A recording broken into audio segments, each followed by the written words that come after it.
വയനാട് പനമരം ടൗണിന് സമീപം നിലയുറപ്പിച്ച് കാട്ടാനക്കൂട്ടം. മേച്ചേരിയിലാണ് കുട്ടി ഉൾപ്പെടെയുള്ള കാട്ടാനക്കൂട്ടമുള്ളത്. ആ ദൃശ്യങ്ങളാണ് ഈ കാണുന്നത്. വനപാലകരും പോലീസും സ്ഥലത്ത് എത്തിച്ചേർന്നിട്ടുണ്ട്.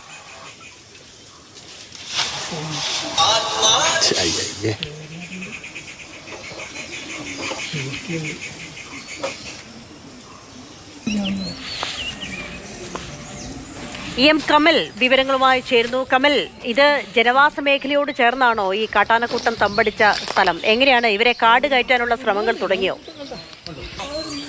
ഇന്നലെ രാത്രിയോടെ കാട് വിട്ട് ഇറങ്ങിയതാണ് കാട്ടാനക്കൂട്ടം എന്നാണ് കരുതുന്നത്. അവിടെ നിന്ന് അധികം അകലെയല്ലാതെ ദാദ്നക്കര ഭാഗത്താണ് വനമേഖലയുള്ളത്. അവിടെ നിന്ന് പാടമൊക്കെ മുറിച്ചു കടന്ന് ജനവാസ മേഖലയിലൂടെ തന്നെയാണ് ആനക്കൂട്ടം എത്തിയത്. പകൽ സമയത്താണ് ആനക്കൂട്ടത്തിന്റെ സാന്നിധ്യം ശ്രദ്ധയിൽപ്പെട്ടത്. അങ്ങനെയാണ് ഈ ഒരു തോട്ടത്തിനകത്ത് ആനക്കൂട്ടം നിലയുറപ്പിച്ചത്. ആളുകളുടെ സാന്നിധ്യമൊക്കെ ഉണ്ടായപ്പോൾ ഈ തോട്ടത്തിനകത്തേക്ക് കയറുകയായിരുന്നു.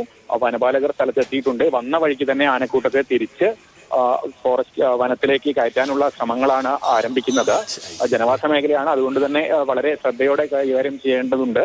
ഈ പാടത്തേക്ക് ആനയെ ഇറക്കി കഴിഞ്ഞാൽ പെട്ടെന്ന് വനത്തിലേക്ക് കയറ്റാം എന്നാണ് പ്രതീക്ഷിക്കുന്നത്. പടക്കമൊക്കെ പൊട്ടിച്ച് അത്തരത്തിൽ ഓടിക്കാനുള്ള ശ്രമം ആണ് തുടങ്ങുന്നത്. പക്ഷേ അപകട സാധ്യതയുണ്ടെങ്കിൽ ഒരുപക്ഷെ രാത്രിയിൽ മാത്രമേ ആനക്കൂട്ടത്തെ കാട് കയറ്റാൻ ശ്രമിക്കുകയുള്ളൂ. എന്തായാലും അല്പസമയത്തിനകത്ത് തന്നെ ഇതിനകത്ത് തീരുമാനമുണ്ടാകും.